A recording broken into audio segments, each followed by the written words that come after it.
ठीक है फ्रेंड्स, अब स्टार्ट करते हैं एमसीक्यू को। देखते हैं हम लोग यहाँ पर जो सॉल्व करते हैं इलेक्ट्रोस्टैटिक और कैप्स्टोर के एमसीक्यू को यहाँ पर जो सॉल्व करने वाले हैं। फर्स्ट ऑफ ऑल मैं आपको बता दूं कि आप एक बात ध्यान रखिएगा, एमसीक्यू सॉल्व करने से पहले एक बार आप पूरा रिवीजन कर लीजिएगा, उसके बाद ही आप एमसीक्यू को जो है सॉल्व कर लेगा, तब आपको ज़्यादा मजा आएगा और जल्दी से आपको आंसर मिलेगा और आप कन्फ्यूज भी नहीं होंगे। ठीक है, ऑप्शंस में कन्फ्यूज नहीं होने का, ठीक है, सीधे सीधे आंसर पे आने का हमेशा। ठीक है, अब देखिए स्टार्ट करते हैं क्वेश्चन नंबर फर्स्ट से। क्वेश्चन फर्स्ट क्या लिखा, the charge on a body is measured in. Charge किस में मेजर आपका जो है किया जाता है, इसमें फर्स्ट ऑप्शन क्या लिखा है, वोल्ट, सेकंड ऑप्शन लिखा है फैराड, थर्ड ऑप्शन लिखा है electron volt and fourth option क्या लिखा है, कूलम्ब। तो आपको पता है कि चार्ज आपको जो है बेसिकली किस में आप मेजर करते हैं, which is defined by the Q symbol is always measured in the coulomb. ठीक है, तो यहां पर क्या होगा, coulomb is the right answer. तो ये इसका राइट आंसर क्या हुआ, कूलम्ब। ठीक है ना, I hope it is very much clear to you. आप छोटी चीजों में कंफ्यूज होने की जरूरत नहीं है। ठीक है, नेक्स्ट क्वेश्चन पढ़ते हैं। क्वेश्चन नंबर सेकंड में क्या लिखा, the electric intensity at a point is defined as. Electric intensity at a point, किसी पॉइंट पे इलेक्ट्रिक इंटेंसिटी क्या डिफाइंड हम लोग कैसे करते हैं, E इज इक्वल टू क्या बोलते हैं, E is equal to F divide by Q। It means that the force exerted on the unit positive charge, ठीक है ना, force exerted on the unit positive charge at a distance of d meter can be defined as force per unit coulomb। ठीक है ना, E is equal to F by Q मैंने आपको बताया था, वहां पर F is equal to K into Q1 Q2 divide by R square आया था। तो इसमें एक आप जो है चार्ज को Q मान लेंगे, मतलब क्या है 1 कूलम्ब की अगर आप जो है चार्ज ले लेते हैं तो is equal to F by 1 हो जाएगा, where E will be equal to 1 हो जाएगा, E will be equal to F हो जाएगा। It means that the force exerted between it is a force exerted on the unit coulomb of charge। ठीक है ना, तो बात सेम है, F will be equal to E हो जाएगा, तो E is equal to कितना हो गया, F by Q हो गया। तो ये बात मुझको यहां पर ध्यान है। ऑप्शन पढ़ता हूं तो यहां पर क्या लिखा, force exerted on the unit positive charge when placed at that point. तो क्या ये आंसर सही हो सकता है, हो सकता है सर, बिल्कुल सही हो सकता है। नेक्स्ट पॉइंट पढ़ते हैं, the electric flux passing per unit area of at that point. Flux per unit area क्या था, फ्लक्स डेंसिटी था। ठीक है ना, नेक्स्ट क्या लिखा है, the work done in bringing a unit positive charge from infinity to that point. Work done in bringing a unit positive from infinity to that point is called as the potential. ठीक है ना, मैंने आपको बताया था कि उसको potential बोलते हैं। नेक्स्ट क्या है, ऑल ऑफ द अबव। तो इसका मतलब ये भी रॉन्ग हो गया, ऑल ऑफ द अबव तो होगा ही नहीं, ये भी नहीं होगा, ये भी नहीं होगा। Therefore A is the right answer for the question number of second. I hope it is very much clear to you, गलती नहीं करने का। ठीक है, थर्ड क्वेश्चन पढ़ते हैं, the relationship between the sigma and E is called as. Sigma और E के बीच में रिलेशनशिप क्या होता है, सिग्मा और ई के बीच में रिलेशनशिप क्या होता है, सिग्मा इज इक्वल टू क्या होता है, सिग्मा इज इक्वल टू क्या होता है, epsilon not into epsilon r into E. ठीक है, सिग्मा को हम लोग क्या बोलते हैं, यहां पर sigma is called as the flux density is equal to epsilon not into epsilon r into E. मैंने आपको बताया था सेम रिलेशनशिप आप जो है देखेंगे in case of magnetic circuit also, where sigma will be replaced by the B is equal to कितना होता है, mu not into mu r into H, where H is called as the magnetic flux intensity and B is called as the magnetic flux density। तो जो चीज यहां पर follow हो रही है वही आपकी जो सेम इलेक्ट्रिक मैग्नेटिक फील्ड में भी फॉलो होगी।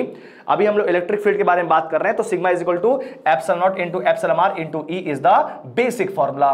तो चेक करते हैं, तो सिग्मा इज इक्वल टू कितना दिखेगा यहां पर, sigma is equal to epsilon not epsilon r into E into S. ये क्या है, एस कहां से आ गया, ठीक है, इसका तो पता ही नहीं, चलिए हटाइए इसको। Sigma is equal to epsilon not into epsilon r into E, B part आपका आंसर हो सकता है।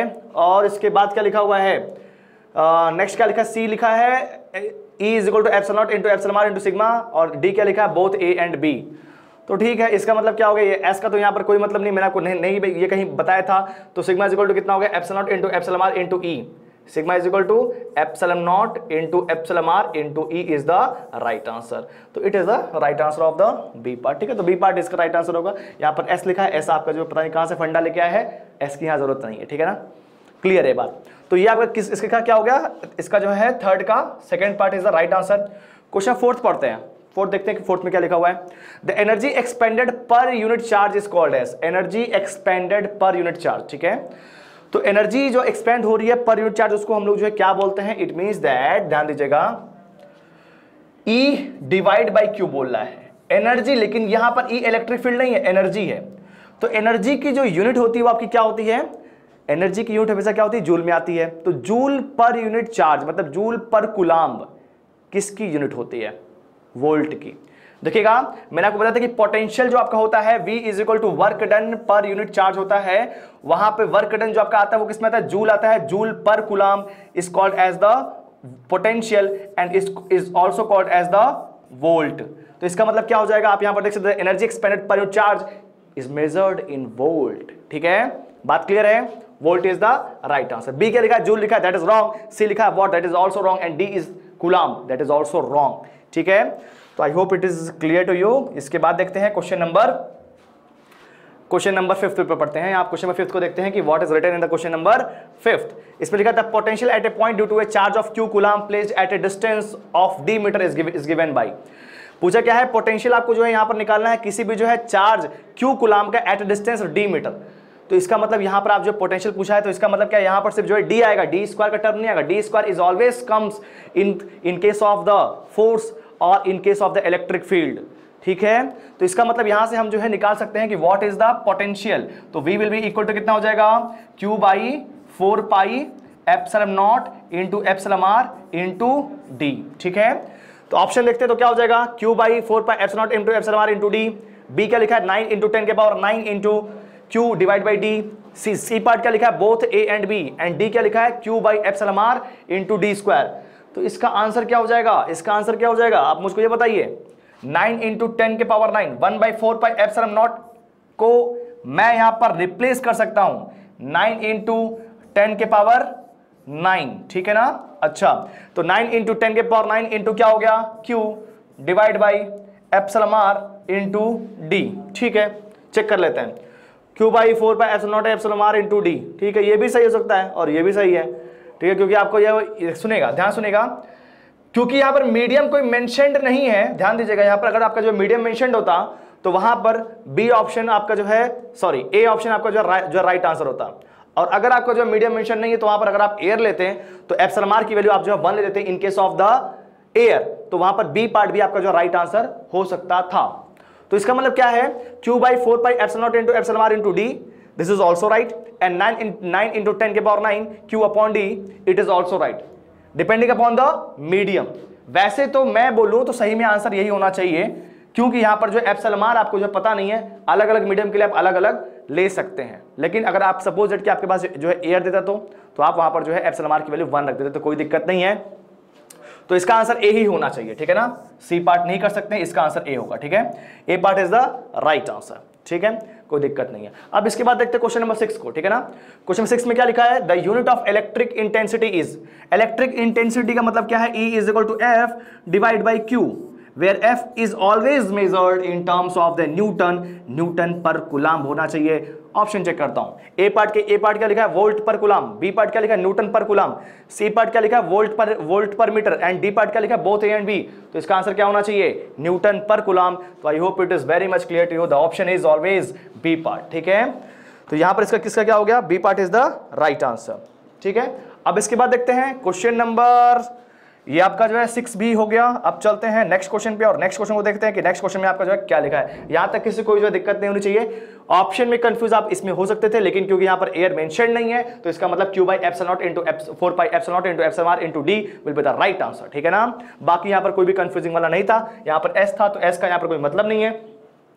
Sigma is equal to epsilon not into epsilon r into e मैंने आपको बताया था, तो वो भी आपका जो है राइट आंसर क्या होगा, B part is the right answer. ठीक है, क्वेश्चन नंबर 7 पे चलते हैं, देखते हैं इसमें क्या लिखा हुआ है। ठीक है, देखिए इसमें क्या लिखा है कि the maximum voltage which a unit thickness of the dielectric can withstand without being punctured is called as the. कितना वोल्टेज को वो मैक्सिमम बियर कर सकता है। आप देखिएगा, एक बात बताइए मुझे, एक बात आप मुझको ये बताइए कि जो भी आपका डाइलेक्ट्रिक है, डाइलेक्ट्रिक की भी अपनी एक पावर होती है। मतलब ऐसा नहीं कि डाइलेक्ट्रिक हमेशा जो है वो एज ए इंसुलेटर ही काम करेगा, किसी न किसी पॉइंट पे आपका जो ब्रेक करता है। ठीक है ना, इसका मतलब क्या, देखिएगा आपको पता होगा, अगर आपने जो पावर सिस्टम में थोड़ा बहुत आपको जो आइडिया होगा, नहीं आइडिया होगा तो भी इतना समझिएगा, आपके पास आपने कभी ट्रांसमिशन लाइन देखी होगी या फिर डिस्ट्रीब्यूशन लाइन आपने जो देखी होगी। ट्रांसमिशन डिस्ट्रीब्यूशन आपने जो कोई भी लाइन अपने घर के आसपास अगर आप जो देखेंगे, जो भी आपका वायर आ रहा है वो आपका जो है एक, आप वहां पर जो है एक भूरे कलर का, मतलब जो है वहां पर आप जो देखेंगे कि एक आपके पास इस शेप का ऐसे एक लगा होता है। ठीक है ना, ठीक है ना, इससे आपका जो है वायर होकर के जाता है, या तो ऊपर से या तो नीचे से। इसको हम लोग बेसिकली क्या कहते हैं, ये आपका इंसुलेटिंग डिस्क होता है। ठीक है, ये इंसुलेटिंग डिस्क आपको जो है बेसिकली क्यों यूज होता है, जिससे कि वायर की करंट जो है आपकी जो है पोल में ना जाए। ठीक है ना, तो ये इंसुलेटिंग डिस्क हम लोग वहां पर यूज करते हैं। ठीक है ना, तो वो इंसुलेटिंग डिस्क ऐसा नहीं होता है कि आप जो कितना भी वोल्टेज सप्लाई करें तो वो इंसुलेटिंग डिस्क आपका जो काम करता रहेगा, ऐसा नहीं है। सब डिस्क जो भी इंसुलेटिंग डिस्क वहां पे यूज होती है उसकी भी एक जो है पावर होती है कि भाई 11 किलोवोल्ट तक वो जो है बियर कर सकता है, तो उतना ही बियर कर पाएगा। इसका मतलब ये नहीं है कि वहां पर आप जो है 33 किलोवोल्ट अगर आप सेंड करेंगे तब भी वो बियर करेगा, नहीं। उसके बाद वो क्या हो जाएगा, ब्रेक डाउन हो जाएगा और उसके बाद वो करंट आपकी जो है ग्राउंड में फ्लो होना स्टार्ट हो जाएगी with the help of the poll, ठीक है ना। तो पोल में आपकी जो करंट फ्लो होना स्टार्ट हो जाएगी। इसलिए आप देखिएगा 11 किलोवोल्ट की अगर आपकी जो है लाइन है तो वहां पर एक आपकी इंसुलेटिंग डिस्क से काम चल जाता है। अगर 33 किलोवोल्ट की होगी तो 3 या फिर 4 लगा होता है। बेसिकली एक इंसुलेटिंग डिस्क का जो आपका जो है वोल्टेज बेयरिंग कैपेबिलिटी होती है वो अराउंड 11 किलोवोल्ट होती है। और हमेशा हम लोग जो है मोर देन 1 यूज करते हैं। क्यों? क्योंकि हम लोग इसलिए यूज करते हैं कि सेफ्टी फैक्टर लेकर के चलते हैं कि भाई गलती से भी ऐसा ना हो कि आपका इंसुलेटिंग डिस्क आपका फेल हो जाए और करंट आपकी जो पोल के थ्रू ग्राउंड में फ्लो होने लगे। उस कंडीशन में अगर आसपास कोई भी जानवर या फिर इंसान ही अगर बगल से चल रहा हो और गलती से टच कर दे तो क्या होगा, उसको खत्म, ठीक है। तो वहां पर क्या करना है हम लोग को, इसका मतलब क्या है, जो भी इंसुलेटिंग डिस्क होती है उसकी हमेशा एक जो है पावर होती है कि यहां पर इतना ही वोल्टेज को वो बियर कर सकता है। सेम एज इट इज अगर मैं बात करता हूं तो आपने जो है पढ़ा होगा कोरोना का एक इफेक्ट होता है। कोरोना का मतलब क्या होता है कि जब आपका जो है जब आपके जो एयर के पार्टिकल्स आयोनाइज होना स्टार्ट हो जाते हैं because of the high voltage, तो एयर का भी एक डाइलेक्ट्रिक स्ट्रेंथ होता है। तो एयर भी क्या होता है, ऐसा नहीं है कि एयर हमेशा जो है एयर में हम लोग जो है 11 किलोवोल्ट 50 किलोवोल्ट 2000 किलोवोल्ट अगर जो है सेंड करेंगे तो क्या वहां पर आपका आर्क फॉर्मेशन नहीं होगा, मतलब एयर के पार्टिकल्स आपके आयनाइज्ड नहीं होंगे। इस बात को बहुत ध्यान समझिएगा।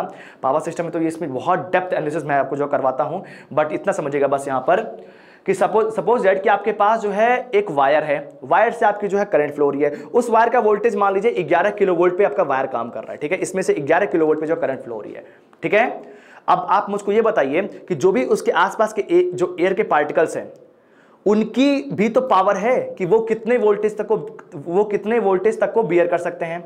मे बी उनकी जो आपकी पावर है वो मान लीजिए कि 11 किलोवोल्ट तक ही बियर कर रहे हैं और गलती से आपने जो है इसमें इस वाले वायर में आपने फुल फ्लो करा दिया 33 किलोवोल्ट, तो जो भी इसके आसपास के पार्टिकल्स होंगे वो आयनाइज्ड हो जाएंगे, वो आयंस के फॉर्म में ब्रेक हो जाएंगे।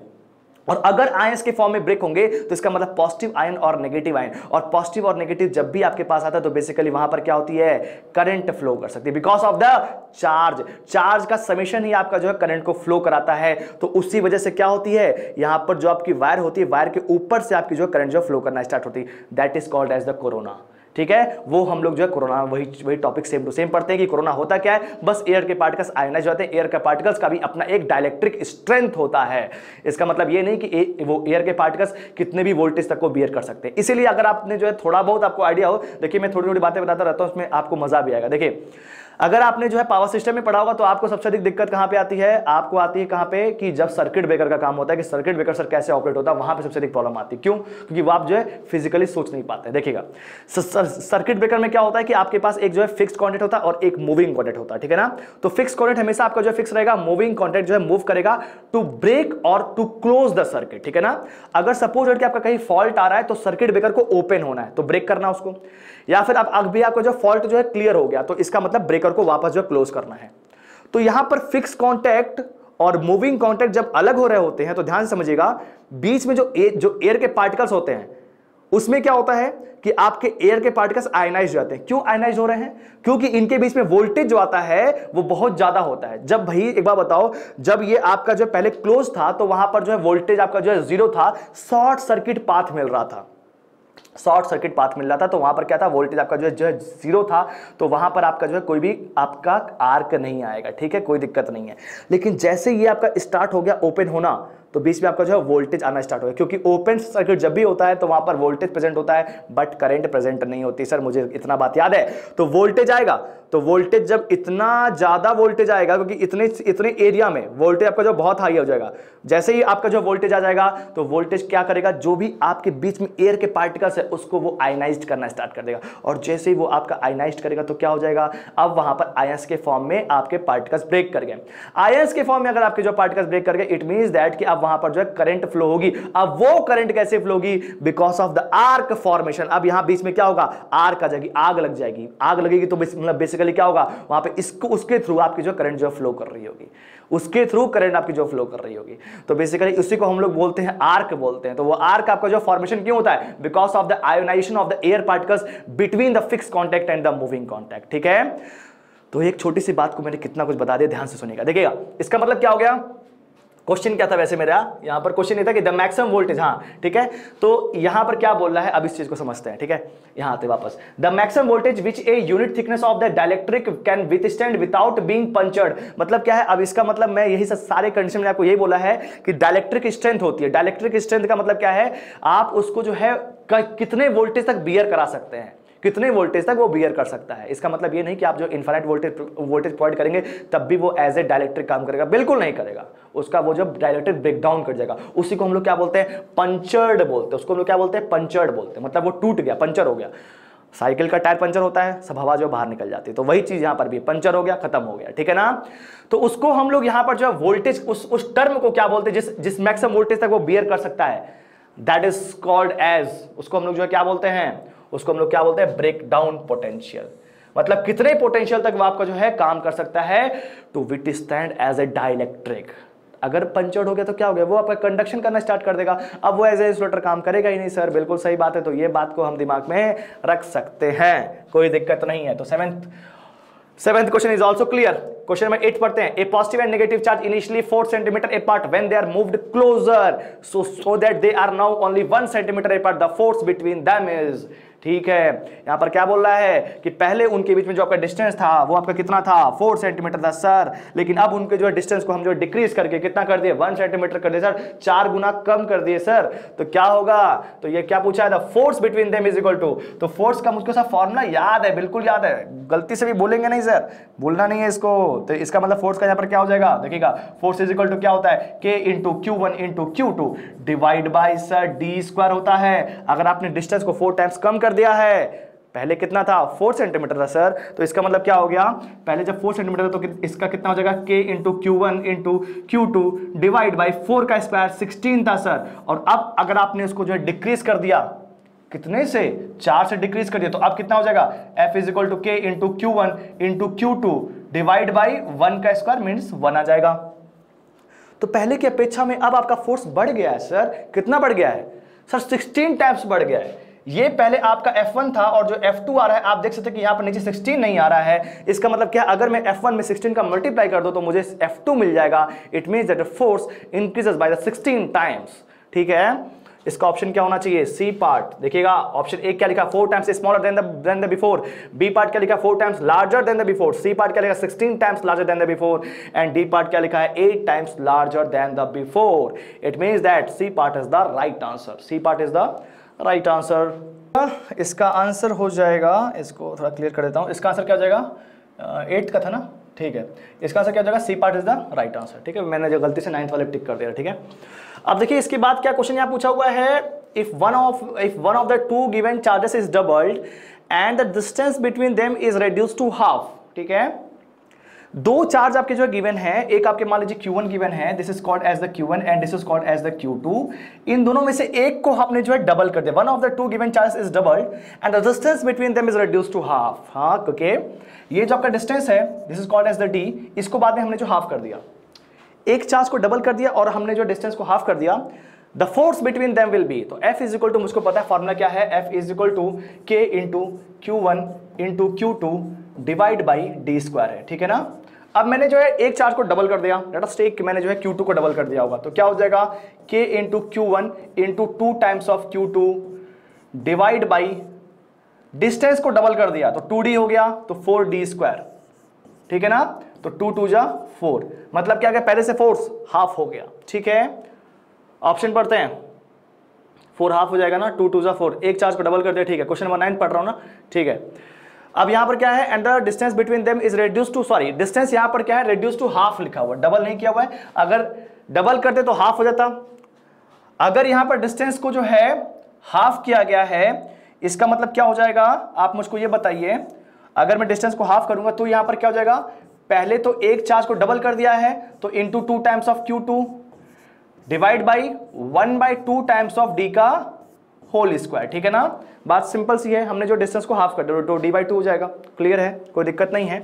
तो कितना हो जाएगा यहां पर ये बताइए, K into Q1 into Q2 into 2 divide by D square by 4, तो 4 ऊपर जाएगा तो D स्क्वायर और इंटू ऊपर क्या आ गया, 4 आ गया, तो 4 इंटू 2 कितना हो गया, 8 हो गया। तो कितना हो जाएगा, 8 into K into Q1 into Q2 divide by D square. I hope it is very much clear to you. गलती से भी गलती नहीं करने का। 8 टाइम्स आपका जो है इंक्रीज हो गया। पहले आपका के into Q1 into Q2 divide by D square था, अब कितना हो गया, 8 into K into Q1 into Q2 divide by D square हो गया है। It means that the force becomes the 8 times larger than the before. Options are first आपका A part क्या लिखा, 4 times smaller than the before. B part क्या लिखा, 4 times larger than before. C part क्या लिखा है, 16 times larger than before. And D क्या लिखा है, 8 times larger than before. तो क्या होगा, 8 times larger than before. It is the right answer for the question number of 9th. ठीक है ना, गलती नहीं करने का बिल्कुल भी, ठीक है, ऑप्शन सही है। नेक्स्ट पढ़ते हैं। नेक्स्ट यहां पर जो है क्वेश्चन नंबर 10 देखते हैं, ठीक है ना। क्वेश्चन नंबर 10 में क्या लिखा हुआ है, क्वेश्चन नंबर 10 में लिखा हुआ है the electric intensity at a place is E newton per coulomb if the charge of Q units placed at a distance at that place then the force on this charge is equal to. आपको electric field intensity given है, that is called as the E, और यहां पर charge कितना है, Q unit का place किया गया है। Then the force will be कितना होगा, F E is equal to क्या होता है, E is equal to F divide by Q। ठीक है, क्लियर है ये बात। फोर्स पूछा हुआ तो force will be equal to कितना हो जाएगा, F will be equal to E into Q। अब यहां पर चार्ज आपको जो है Q लिखा हुआ है, स्मॉल में लिखा है तो मैंने जो है स्मॉल में ले लिया, तो Q इंटू E हो जाएगा। ठीक है, गलती से भी गलत नहीं करने का। ऑप्शन क्या हो जाएगा, B part is the right answer. ठीक है, ए में क्या लिखा है, ए में गलती लिखा, सी में गलती लिखा, डी में भी गलती लिखा है, सही है। तो B part is the right answer for the question number of 10th। ठीक है, अब इसके बाद देखते हैं क्वेश्चन नंबर ऑफ 11th। हाँ, लिखा क्या, लिखा to move a unit positive charge from one point to another point on the equipotential surface. अच्छा, कि नया टर्म आ गया, इक्विपोटेंशियल सरफेस क्या होता है, देखिएगा इक्विपोटेंशियल सरफेस बेसिकली आपका वो सरफेस होता है जहां पर सारे पॉइंट पे पोटेंशियल सेम होता है। लेट अस टेक कि मैंने यहां पर एक ऐसे पॉइंट ले लिया, हर जगह यहां पर क्या पोटेंशियल आपका क्या सेम होगा। क्यों, क्योंकि भाई ये स्ट्रेट लाइन है, स्ट्रेट लाइन में कहीं आपका वोल्टेज ड्रॉप नहीं होगा, वोल्टेज ड्रॉप नहीं होगा तो इसका मतलब क्या है, हर जगह पोटेंशियल क्या सेम है। अगर मैं आपको स्ट्रेट लाइन ऐसे बना के दे दूं और मैं आपसे पूछ लूं कि what is the voltage here and what is the voltage here, let us take कि मैंने यहां पर वोल्टेज को जो 5 वोल्ट बोल दिया, तो आप मुझको यहां इस वाले पॉइंट बताइए कि इस वाले पॉइंट पे वोल्टेज कितना होगा। तो आप क्या बोलेंगे, सर 5 वोल्ट वहां पर है तो 5 वोल्ट यहां पर भी होगा, क्योंकि यहां पर स्ट्रेट लाइन है, बीच में कहीं आपका ड्रॉप नहीं होगा, इसका मतलब हर जगह पोटेंशियल क्या होगा, सेम होगा। बात क्लियर है, इक्विपोटेंशियल उसको बोलते हैं, इसलिए ग्राउंड को भी इक्विपोटेंशियल मानते हैं, हर जगह जो है जीरो पोटेंशियल मानते हैं ग्राउंड को। ठीक है ना, इस बात को भी ध्यान रखिएगा, और इसका बहुत ज़्यादा यूज होता है EMFT में। ठीक है, कोई दिक्कत नहीं है, बट यहाँ पे जितनी जरूरत है उतना हम लोग जो पढ़ेंगे, कोई दिक्कत नहीं है, यहाँ पर समझ में आएगा। ठीक है, तो इक्विपोटेंशियल सरफेस क्या पूछ रहा है कि अगर आपके जो है to move a unit positive charge from one point to another point on the equipotential surface, आपके पास इक्विपोटेंशियल सरफेस यहां पर रखा हुआ है, आप चार्ज को यहां से उठा करके यहां तक लेकर के जाएंगे, तो वो ये पूछ रहा है कि आप यहां पर जो वर्क डन कितना करेंगे, वो ये पूछा है कि वर्क डन होगा कि नहीं होगा या फिर कितना होगा। ठीक है ना, अच्छा, फर्स्ट ऑप्शन क्या दिया, work is done by the charge, काम होगा। ऑप्शन बी क्या लिखा है, work is done by on the charge. अच्छा, बाय द चार्ज और ऑन द चार्ज मतलब क्या है, चार्ज के द्वारा किया गया कार्य या फिर चार्ज के ऊपर किया गया कार्य। ठीक है ना, तो दो अलग अलग फेनोमेना है, कोई दिक्कत नहीं है। सी पार्ट पढ़ते हैं, नो वर्क इज डन, अच्छा कोई काम ही नहीं होगा। डी क्या लिखा है, वर्क डन इज कांस्टेंट। अब देखते हैं कि यहां पर वर्क डन जो है कितना होगा। ठीक है, V इज इक्वल टू, मैंने आपको बताया था V इज इक्वल टू क्या होता है, W डिवाइड बाई Q होता है। ठीक है ना, V is equal to W divide by Q, where V is called as the potential and W is called as the work done in bringing a unit positive charge from one point to other point divide by the charge, जिस charge को आप move करा रहे हैं। ठीक है, तो W आपका क्या हो गया, वर्क डन हो गया is equal to V into Q हो गया। बात क्लियर है, यहां पर वोल्टेज पोटेंशियल आपका जो है सेम है, इक्विपोटेंशियल सरफेस मतलब क्या है, वोल्टेज सेम है, तो इसको मैंने यहां पर जो है 1 बोल दिया, 1 वोल्ट का। लेट अस टेक कि मैंने जो 1 वोल्ट का एक इक्विपोटेंशियल सरफेस मान लिया था, चार्ज मैंने 1 कूलम का ले लिया, तो वर्क डन कितना आ गया, 1 आ गया। मतलब क्या है, वर्क डन आपका 1 ही रहेगा। आप चार्ज को उठा के कहीं से कहीं आप कहीं पर भी लेके जाएंगे, इन case of the equipotential surface, तो भी आप जो वर्क डन 1 ही कर रहे हैं। हो सकता है कि आप यहां से उठा करके यहां तक लेके जाएं, भाई तब भी तो आपका जो फॉर्मूला यही लगेगा, यहां से उठा करके यहां तक लेके जाएं, तब भी तो आपका formula V is equal to W upon Q ही लगेगा। तो इसका मतलब क्या, work done will be constant, work done आपका जो है 1 यूनिट लगेगा, लेकिन वो क्या रहेगा, हमेशा हर पॉइंट पे कांस्टेंट रहेगा, वो चेंज नहीं होगा इन case of the equipotential surface. ठीक है, बात क्लियर होनी चाहिए, यहां पर गलती नहीं होनी चाहिए। तो ऑप्शन क्या होगा, वर्क डन इज कांस्टेंट। ठीक है ना, work done is constant on the charge by the charge का मतलब नहीं है, सिर्फ यहां पे वर्क डन के बारे में बात किया जा रहा है, तो क्या हो जाएगा, वर्क डन इज कांस्टेंट। ठीक है, नेक्स्ट पढ़ते हैं, potential inside a hollow charge sphere is, hollow charge sphere अगर आपके पास रखा हुआ है तो उसका पोटेंशियल इनसाइड क्या होगा, इनसाइड हमेशा क्या होगा, जीरो होगा, वो आपका क्या होता है, सरफेस पे जाकर के डिस्ट्रीब्यूट हो जाता है सर। तो सिंपल सी बात है, inside will be always zero. ठीक है, 12 इज करेक्ट। ठीक है, क्वेश्चन नंबर 13 पढ़ते हैं, A capacitor that has the ability to store more charge at a particular supply voltage is said to have more capacitance। ठीक है, अच्छा यहां पर ये बोल रहा है कि अगर आपके पास, ध्यान दीजिएगा, एक capacitor has the ability to store more charge for a particular supply voltage to have a more capacitance. तो कोई बात नहीं है, Q इज इक्वल टू क्या होता है, C इंटू V होता है, C इज इक्वल टू क्या हो गया, Q divide by V। It means that capacitance is directly equal to the charge, capacitance is inversely proportional to the voltage. आप यहां पर क्वेश्चन को देख लेते हैं, क्या लिखा है, एक capacitor has the ability to store the more charge, charge ज्यादा होगा at a particular supply voltage, voltage क्या है, कांस्टेंट है, वोल्टेज कांस्टेंट है at a particular supply voltage, इससे set to have more capacitance. बिल्कुल सही बात है भाई, अगर चार्ज बढ़ेगा तो यहां पर कैपेसिटेंस भी बढ़ेगा, ज्यादा चार्ज स्टोर करेगा तो ज्यादा कैपेसिटेंस होगा। बात सही है, कोई दिक्कत नहीं है। Option A part is the right answer, बिल्कुल सही है, गलती नहीं होने का। नेक्स्ट